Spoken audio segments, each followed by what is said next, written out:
The break room clock read 11:40 when I finally admitted nobody was coming to relieve me, and honestly, some small, stubborn part of me had known that since the schedule went up 2 weeks ago with my name next to Christmas Eve and nobody else's.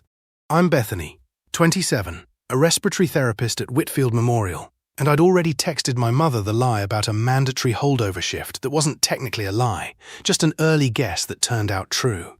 The floor above me had 4 patients on vents, a skeleton crew, and 1 attending who kept getting paged down to the ER. So when the elevator opened and Callum stepped out in his coat, stamping snow off his boots, I actually laughed out loud.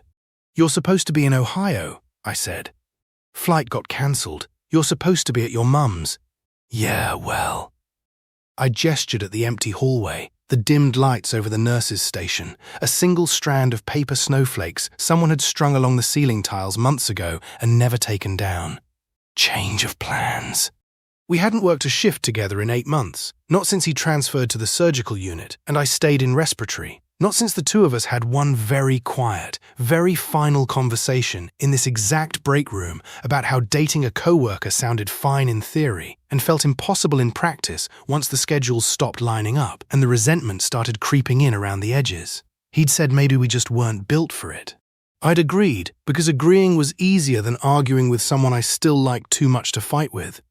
Now here he was, hanging his coat on the hook that used to be unofficially his, and here I was, pretending my stomach hadn't just done something complicated. "They pulled me down to help cover ER overflow," he said. "Apparently everyone else's flights are grounded too. Lucky us." "Lucky somebody," he said, and there was something in his voice, dry but not unkind, that made me look at him a second longer than I meant to. We fell into work the way you do when a hospital doesn't care whose heart is inconvenienced. A fall in room 4, a nebulizer treatment in 6, a call overhead for a code that turned out to be a false alarm, the particular relief of an alarm going quiet. Around 1 in the morning, we ended up in the same hallway at the same time, both of us leaning against the wall outside the supply closet, and for a while neither of us said anything, which somehow felt more honest than the small talk we'd been doing all night. "Can I ask you something?" Callum said, "and you don't have to answer. Depends what it is. Do you regret it?" Us trying. I thought about lying, the easy kind, the kind that keeps a hallway comfortable. "No," I said instead. "I regret how we ended it. There's a difference." He nodded slowly, like he'd been carrying the same distinction around for months and hadn't had anywhere to set it down. "I think I panicked," he said, "watching you pick up extra shifts, watching myself pick up extra shifts to avoid you, telling myself it was about scheduling. It wasn't about scheduling." "What was it about?" "Being scared I'd be bad at both things at once. The job and you. So I quit the second one to protect the first one." He looked at me. Which, in hindsight, was a stupid trade. I've thought about that line more times than I'd like to admit since. The way people convince themselves a full life has to be traded down to a manageable one, like ambition and love can't share a shift. I don't know if that's fair to believe. Maybe some people really can't hold both without dropping one. I used to think Callum was one of them. Standing in that hallway, snow ticking against the window at the end of the corridor, I wasn't so sure anymore, and I wondered how many people convinced themselves of a limit that was never actually there. "I missed you specifically," I said, "because it was 1 in the morning and the hospital was quiet enough that honesty felt cheap to spend. Not the idea of dating someone. You, complaining about the vending machine. Stealing my pen and denying it. I never steal your pens. You have 3 of my pens in your locker right now." He almost smiled, caught it, let it go anyway. "Okay, fair." Around 2, a call came through. Motor vehicle accident, 2 minutes out. And the quiet hallway turned into the version of itself that actually earns a paycheck, gurneys and shouted vitals, and Callum moving into the kind of focus I used to find unbearably attractive. The way he got calm exactly when everything else got loud.